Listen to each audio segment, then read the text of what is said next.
বন্ধু যখন শত্রু। শাকিব খান অভিনীত এই বাংলা সিনেমাকে দেখেছেন?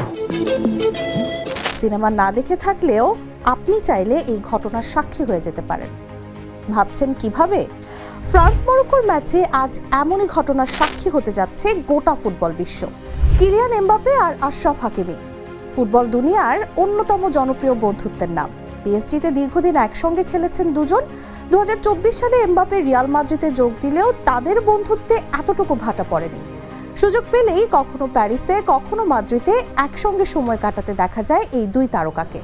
মজার বিষয় হলো, মাঠের বাইরে যাদের বন্ধুত্বের গল্প আলোচনায় থাকে, আজ তারাই বিশ্বকাপের মঞ্চে দাঁড়াবেন একে অপরের প্রতিপক্ষ হয়ে। বোস্টনের কোয়ার্টার ফাইনালে তাই ফুটবল বিশ্ব দেখবে দুই বন্ধুর দ্বৈরথ। কি এখন মনে হচ্ছে না গানটা গাওয়াই যায়? শুরুতে এই বন্ধুত্বের একটু গল্প না শোনালেই নয়, কারণ বন্ধুত্ব শুরুর গল্পটা যে চমৎকার।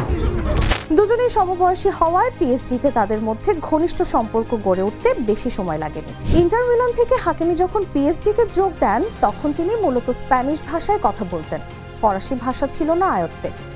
অন্যদিকে এমবাপে সাবলীল ছিলেন ফরাসি ও স্প্যানিশ দুই ভাষাতেই। ফলে পিএসজির ড্রেসিং রুমে সতীর্থদের সঙ্গে যোগাযোগে হাকিমির অনুবাদক হয়ে ওঠেন এমবাপে। সেখান থেকেই শুরু হয় তাদের গভীর বন্ধুত্ব। ধীরে ধীরে মাঠের বাইরেও বেড়ে ওঠে সেই সম্পর্ক।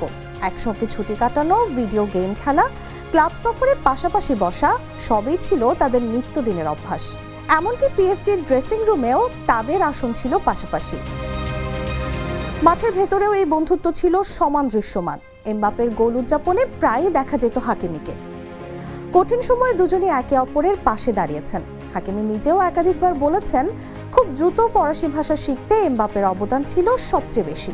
2022 কাতার বিশ্বকাপের সেমিফাইনালের কথা নিশ্চয়ই মনে আছে। সেদিনও মুখোমুখি হয়েছিল এই দুই বন্ধু, কিন্তু ম্যাচ শেষে ফুটবল বিশ্ব দেখেছিল বন্ধুত্বের এক অনন্য দৃষ্টান্ত। জাতীয় দল কিংবা ক্লাবের হয়ে খেলার সময় তারা কাউকেই এক চুল ছাড় দেননি, কিন্তু রেফারির শেষ বাঁশি বাজলেই প্রতিদ্বন্দ্বিতা শেষ, ফিরে আসে বন্ধুত্ব। কাতার বিশ্বকাপের সেমিফাইনালে মরক্কোকে হারিয়ে ফ্রান্স ফাইনালে উঠলেও উদযাপন ছেড়ে এমবাপে ছুটে গিয়েছিলেন হাকিমির কাছে। সেই মুহূর্ত ফুটবল প্রেমীদের হৃদয় ছুঁয়ে গিয়েছিল। অর্থাৎ প্রতিপক্ষ হিসেবে এটাই তাদের প্রথম দেখা নয়। তবে এবারও কৌতূহল একটাই, বন্ধুত্বের বাইরে মাঠে কে জিতবেন এই মহারণ। প্যারাগুয়েকে হারিয়ে কোয়ার্টার ফাইনাল নিশ্চিত করার পর হাকিমিকে নিয়ে প্রশ্ন করা হয়েছিল এমবাপেকে। তখন হাসি মুখেই তিনি জানান, ম্যাচের আগেই হাকিমি তাকে বার্তা পাঠিয়েছেন।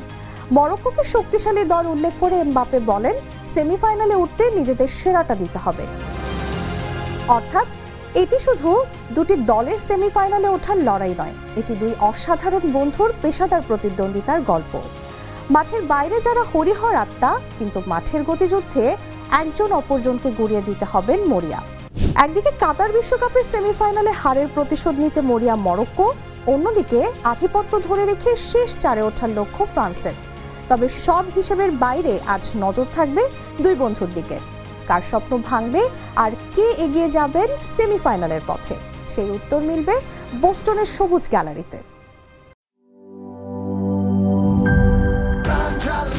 প্রাণ ঝালমুড়ি, এই ঝাঁজ সেই ঝাঁজ।